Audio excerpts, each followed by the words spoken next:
Thanks for being here, man. Thanks for having me. Yeah.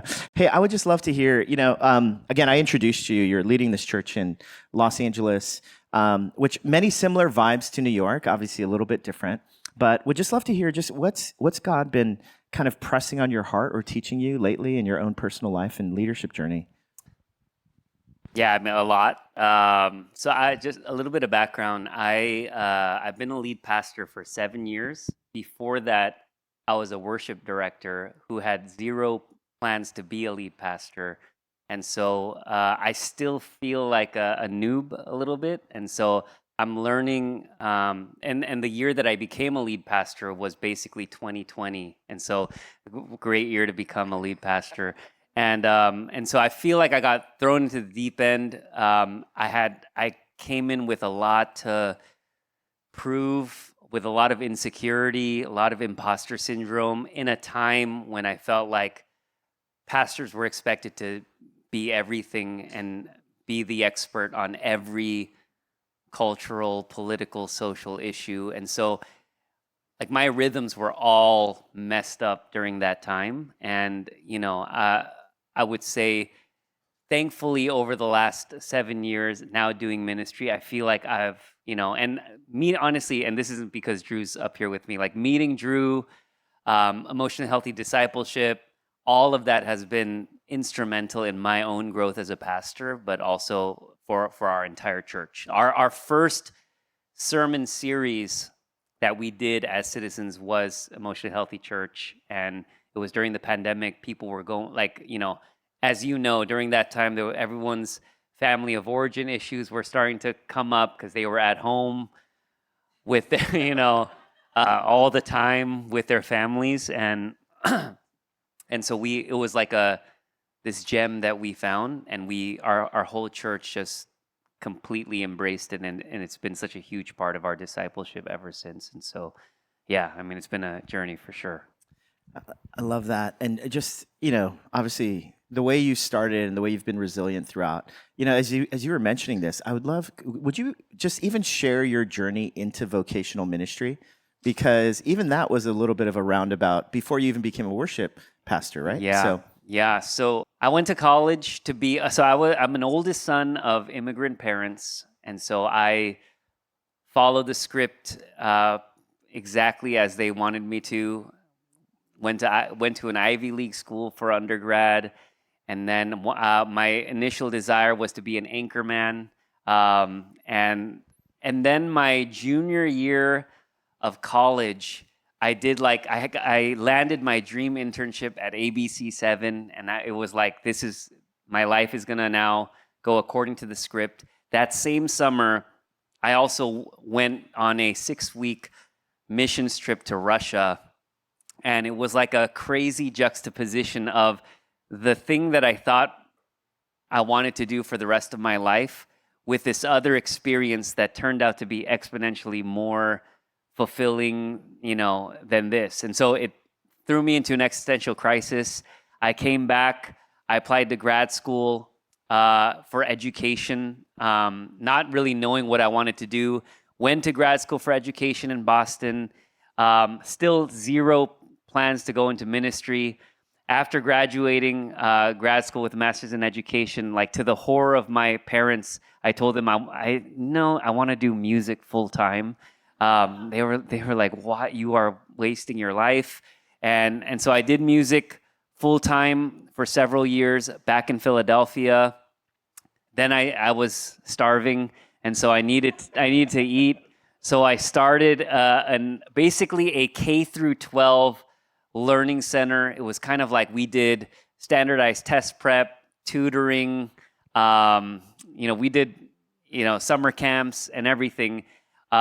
We called our academy the Ivy Advantage. It was really just trying my best to capitalize on that. And then I was doing that, and I don't know what it is, but I think every 5 years I'm due for an existential crisis, because as I was about to turn 30, the academy, the learning center, was doing well, and somebody offered to help us expand to a few locations. And at that time, my wife and I were talking, and she was like, so do you want to be an academy owner for the rest of your life? Because this is, I mean, you never wanted to do this. This kind of just, you just needed to do it. But if we expand, like, this is going to be your life for the next however, many years. And so I was in that discernment period, came back to LA to visit my folks, visited a church that happened to need a worship director at the time. I talked to the lead pastor for 5 minutes, and he was like, he offered me a job, and I thought he was joking, but it was weird because he kind of, the way he framed it was, hey, we're a new church, so the kind of person we're looking for is someone who is a musician, who can take care of the musicians at our church. We have a lot because we're in LA. We would love someone to have some entrepreneurship experience because we're a new church plant. And then if you're willing, we would love for that person to do a little teaching too. So it was like, for someone who always struggled with calling and always felt like everything I had done in my 20s was super disjointed, it felt like a convergence of everything I had done. And so next thing you know, my wife and I are 1 year into marriage. We're packing our bags and uprooting our lives, moving to LA. To this day, she thinks it was a bait and switch, that like I really, jacked her, because she never thought she was marrying a pastor. And then, so I was in full-time ministry, still with no real intention to become a teaching, preaching pastor, was just being a worship director. What do you know, 5 years later, had another existential crisis. It was like, am I going to continue to be a worship director? What does the future look like? My wife was like, you should finish seminary and, see if that helps with the discernment process. Long story short, go back to seminary to finish, felt called to church plant. While I was in the process of thinking about this really out-of-the-box church plant, the lead pastor of the church that I was serving at shared with us that he was stepping down, transitioning to another role, and that the church wanted me to, or the leadership wanted me to take over as the lead pastor. Mind you, I didn't know anything about being a weekly preacher. I didn't know anything about leading a church of that size, but I don't know. Many things happened. We finally said yes, and just asked for 3 things, which was, can we essentially replant the church with like our launch team that was going to church plant with us? Can we change the name of the church and then change the location of the church? They said yes to all. And then November of 2019, we launched as Citizens. And then 4 months later, the pandemic shut us down. So that was kind of how I got into ministry. Yeah. It's unbelievable, man. Yeah. How'd you, we're going to take questions here in a moment, guys. For a lot of people who are, I can imagine they're in similar seasons of life that you were in as a young 20-something, as you're trying to figure things out with work and love and things like that. What kind of advice would you give to your 20-year-old self? Or even just it seems like you had a consistent way of being able to discern what God was leading and saying, as well as a posture in which you were willing to follow. I mean, what would you say to anyone who's kind of wrestling through similar seasons of wrestling with, like, gosh, what is God inviting or calling me to do? I wish I could say that that's how I felt at the time, but at the time, honestly, I actually didn't see the connections, and I was really pretty frustrated with God because that was a recurring theme in my life. I'll talk about this more at the Enneagram workshop tomorrow as a Enneagram Type 9, always doing what everyone else wanted me to do. And then I'm going to talk about this more on Sunday because I'm preaching on like personality and things like that. But if I were to go back, I think I would tell myself that it's going to be okay, and God is actually writing something beautiful in your life. It's interesting because I only know this in hindsight, but it was funny because I'll give you 2 examples. Like, one, doing music for a long time and really giving it all I had, I felt like. And then when I was 36, trying to learn how to preach for the first time, I was really frustrated with God because the pastor that I succeeded basically was known to be an amazing preacher. So there was so much pressure for me. I felt like I just wanted, every time I got up there, my goal was to just get on base and not disappoint people. And I was really frustrated with God because it felt like if you knew that this was where I was going to end up having to preach every week, why did you not why was I doing all this other stuff, spending my entire 20s doing music? I really felt like all my peers who had been in ministry for 15 years, they had so many more reps than me. I felt so behind. And then I was meeting with a friend of mine who I was sharing my frustrations with that friend. I was telling them, it's taking me like 25, 30 hours to prep a sermon every week. It's so hard. And he was like, well, take me through that process. And I was telling him, well, I meditate on this text, and then I'm trying to, contextualize for our congregation, make connections, tell a story. I'm trying to build some kind of angst and tension, but I really want people to walk away with a hook or a main idea. And on a whim, that friend was like, oh man, so you're just writing a song every week, and in that moment, it was this it felt like God was right there, like, I have been preparing you for this, just not in the way that you thought, Similarly with being an anchor man, I was like, what part of that journey was this, and like, why all those reps, like shadowing cameramen and reporters and all this stuff.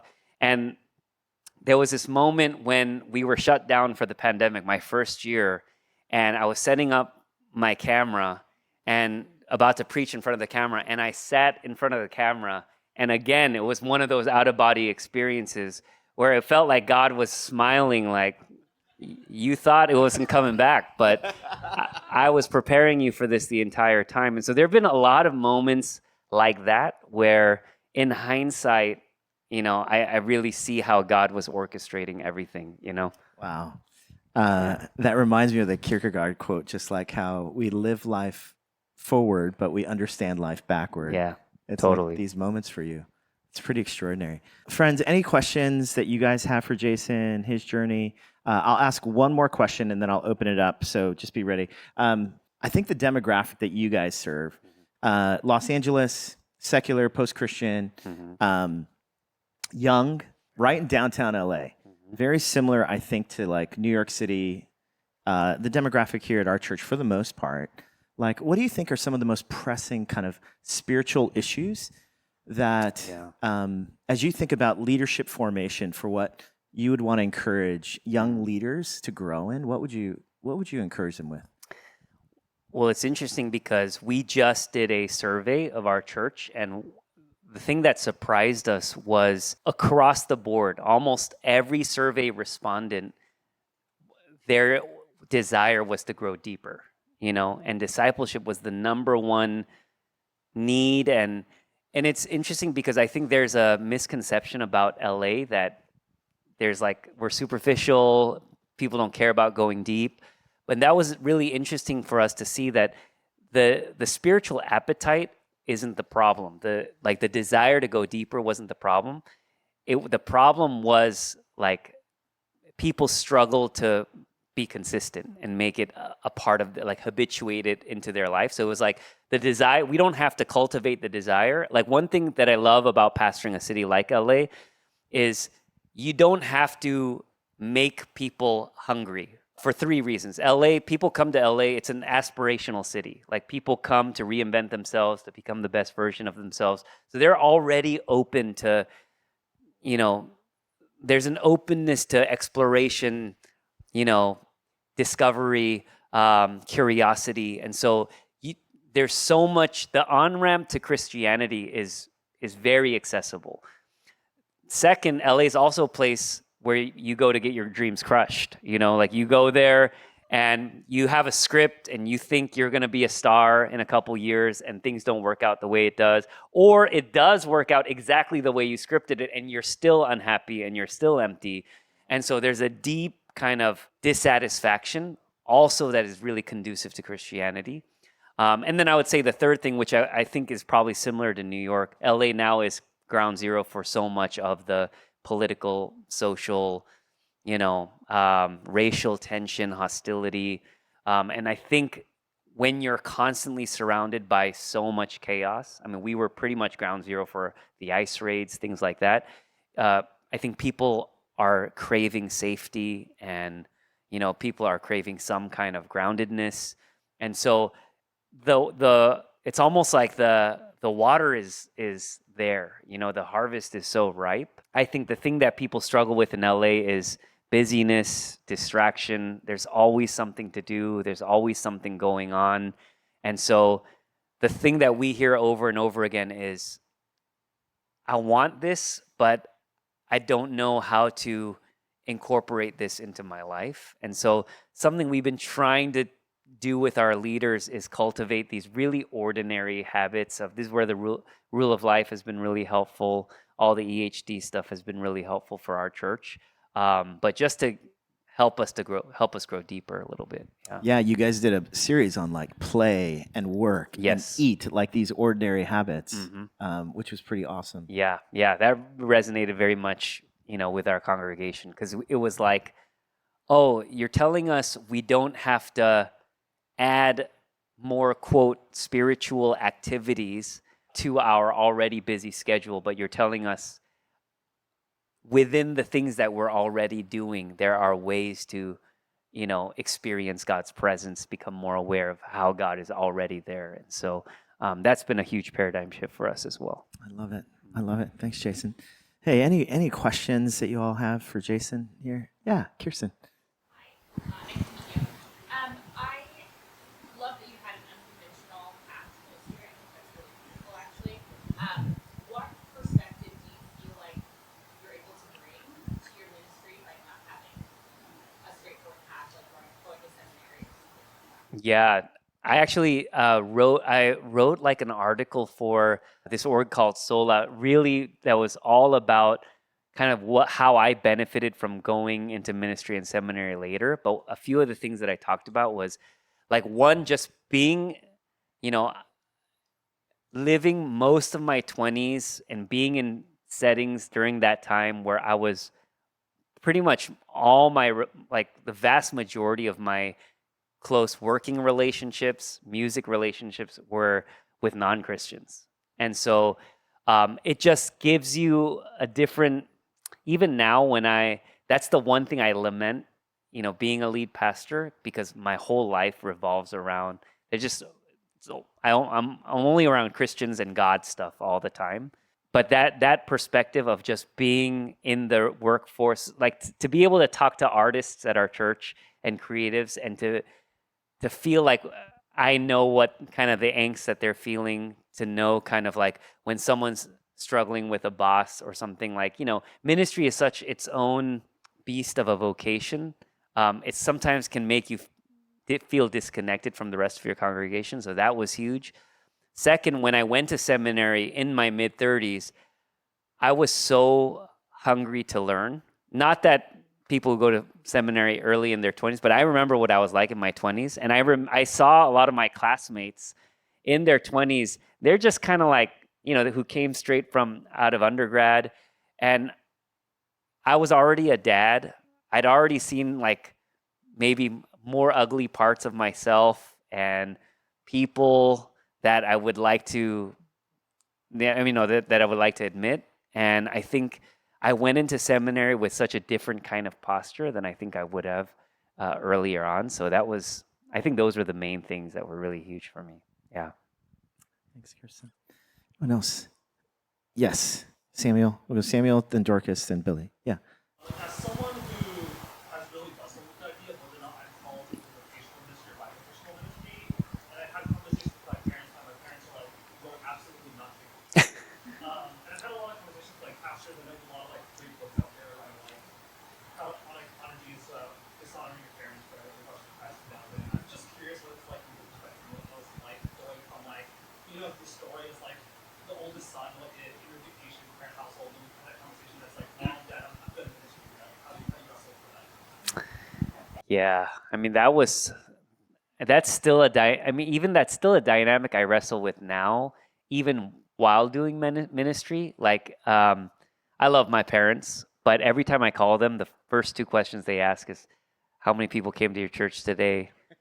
how's your budget doing, and so it's still that, they're like, all right, if you're going to be in ministry, like be the best, like it's still that achievement, very much that performance impulse. So that's absolutely there. It's interesting, like for me, I know people who say like, I would, if I had my choice, I would never do ministry unless I was, unless God forced me into this. I definitely don't feel like that. Sometimes I really feel like it's such a dream to be able to do what I get to do. But I think with each, whether it was outside of vocational ministry, there were certain gifts of that season that I lost in this season, and there's definitely gifts in this season, like church and worship specifically used to be the space where I found a lot of refuge from like the anxiety of Monday through Saturday. And something happens when the space that you used to find refuge from becomes the source of your anxiety, and and so like I lost a little bit of that, because you're in the middle of the factory, you're seeing how the sausages are made now, and so it changes things a little bit. But at the same time, I have never felt more like I'm kind of walking in step with the Spirit and doing the work that I've been called to do, as when I'm doing now. Like I feel really, yeah, I don't know. This is the first time in my life maybe that I feel really locked in and aligned with kind of where I'm supposed to be. And so I know that didn't really answer your question, but I think there were gifts of both. Yeah. Thanks, Sam. Dorcas? Mm-hmm. I have two questions. First, what does it mean for you to be a lead pastor? What are the distinctions that you feel now in terms of how you are pastoring for the corporate body and also shepherd for the congregation? And then my second question, as someone who is working on a sermon for later this summer, is what do you do on the week where crafting a sermon does not feel like crafting a song? At this point, what tools are you reaching for? Yeah. There are many weeks like that as well, for sure. To answer your first question, being a lead pastor, someone told me when I met up with a whole bunch of people who were lead pastors before I became a lead pastor, and I asked them, and they just kept saying things like "heavy is the crown," like very very sobering things. But I do feel that weight, and I think, to be honest, I would be happy not being the lead. Like I think my gift sets, I love supporting people, and I actually love not having the buck stop with me. That's been that's been definitely a learning curve for me, to just be in a role where in a lot of ways the buck does stop with you, where I think even the way that people experience me, the way the church experienced me, I'm very cognizant of that. Maybe because, again, I'm an Enneagram Type 9, and I live most of my life trying to be kind of unseen and not needing to always be at the center. But now I enter spaces, and they're like, "What do you think? What do you think about it, Jason?" And I know that it carries weight. So I think it's like learning how to steward, even to name that authority and to steward it well, has been probably the biggest thing in terms of leading our congregation. The thing that I've been trying to do, and I think this EHD has been huge with this, is leading out of my own marriage and my own rhythms with God. I think that's been, especially leading a church in LA, so much of the culture and the air that we breathe is to be seen, to be influential. It's celebrity culture, where people are constantly being platformed. That seeps totally into the church as well. And so how do you organize your life in a way where you're really maximizing hiddenness, ordinary faithfulness, those secret moments with God? I think that's been really important for me as a lead pastor. And then your second question was? Yeah. This is where my own rhythms with God is huge, because it's almost like that's like the well that I'm drawing from. And so, it's almost like when you eat a piece of fried chicken and you're like, you have to kind of like gnaw on the bones a little bit, like what you're working with what you got. Uh, that's been huge. And then for me, the way that I preach is it's so relational. That's why, I know I'm guest preaching this weekend, so I don't want to like say that I'm a horrible guest preacher, but generally speaking, I much prefer preaching for our church than being a guest preacher, partly because I know our people and I love meeting with them. And so ironically, on the weeks where like I'm trying to like garner some kind of inspiration, I do try to meet up with more people than less. I know some people kind of like hole up and just try to be solitary, but I try to meet up with more people, because a lot of times knowing what our congregation is going through does help me, I don't know, glean more from the text. Yeah, but it's a great question. Thanks, Jason. Hey, we'll go Billy. Yeah, thank you for being here. My question is, you kind of shared how, now that you can kind of look backwards and see how all of your existential crises and all of your different experiences have kind of come into like a nice bow almost. I'm curious, like when you were in those existential crises, like how did you kind of navigate those to then take the next step? And then my second part would be like, what is your next existential crisis? I know. My wife was really scared when I turned 40 because I was due for one, but I didn't have one. One one of my professors actually helped me out a lot with this, and she, especially when I really could not see what the next year, 5 years, 10 years looked like. She was the first person to say, Jason, why don't you just take the next faithful step? And that paradigm was really helpful for me. She was kind of like, there's a reason, it doesn't say your word is a lighthouse. It doesn't show you the whole picture. Your word is a lamp. Sometimes it shows you just enough to take one step forward. And so I remember I was like deep in my existential crisis, and I was talking to that professor, and she was like, well, all right, let's not talk about the calling stuff right now. Like, what do you have to do today? And it was like, I got to go home and cook dinner for my family. She's like, why don't you go home and cook dinner for your family? Wake up tomorrow morning, ask the Spirit, like, what's the next faithful step? And it's so crazy because sometimes it was go on a walk. Sometimes it was, get into a conversation with the first person you meet. But it was like a series of faithful steps over a period of 6 months that led to, I was at Fuller Seminary campus, and that day I really felt like, you know what, if there's some kind of opportunity given to me to like learn something that might help me in the future, take it. And that was it. And that day on the wall was like, it just said church planting info session in room 103, like at 11 a.m. And without planning to go there, I was just like, you know what, I'm just going to go there.